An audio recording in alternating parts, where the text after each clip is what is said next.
guys, PokeKellz here with a vlog for you. I know what you're wondering. What? Isn't an episode of the Dex Versus supposed to come out today? Well, yes, you were absolutely right about that. However, Alex and I want to be assured that you guys get the best possible quality of videos on our little channel here. And so with that said, we're trying to fine-tune the way that the Dex Versus works a little bit. Also, it's Alex's birthday in 2 days, and he's out of town celebrating. Woohoo! Rest assured that when it returns in a week, the Dex Versus will be bigger, badder, and, due to popular demand, full of live commentary. It's been tough because when two people battling one another get into live commentary, there's only so much that you can say without giving away your plan. So we're working that out, and in the meantime, you get a vlog with Kellz. We can't just leave you hanging.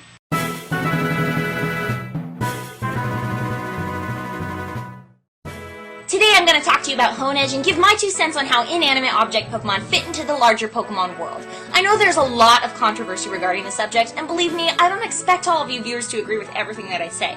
But there is something to be said for these guys because there are a lot of them in the games, in every generation.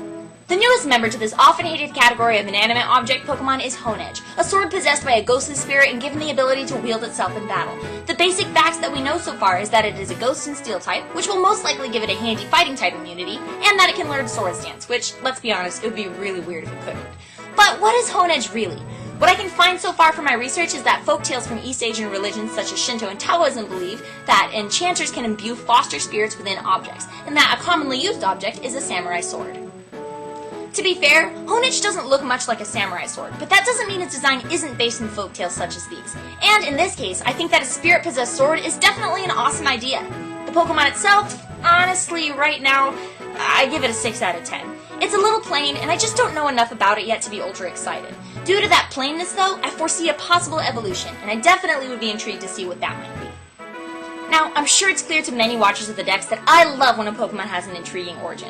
And sometimes it's really hard to find an origin in a Pokemon that looks like a garbage bag. But despite how easy it is to dismiss these undesirable pocket monsters, I firmly stand by the belief that there is thought and consideration put into every Pokemon that makes it into the games. For example, did you know that Vanillish is not just based on an ice cream cone, but a popular British dessert called the 99 Flake, and that the Pokemon was designed by a British team member?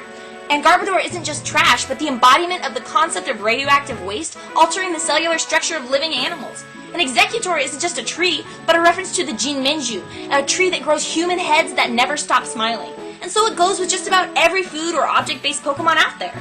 Now, I'm not saying that means you gotta respect these weird-looking fellas. Personally, I haven't used the majority of them based on looks alone, even though I know that Pokemon like Klinklang are pretty good for battling with. All I want to do is maybe open your minds a little. So, I challenge you viewers. Take 5 minutes to research the Pokemon that you hate the most, inanimate or not. Post what you find in the comments below. You might learn something pretty awesome. As for me, I know I'd sure like to try a 99 Flake. That looks delicious. Anyway guys, thanks for watching. Alex and I really appreciate all your support. And we'll definitely be back next week with another episode of the Dex Versus. Until then, this has been another installment of Vlogs with Kellz. See you next time!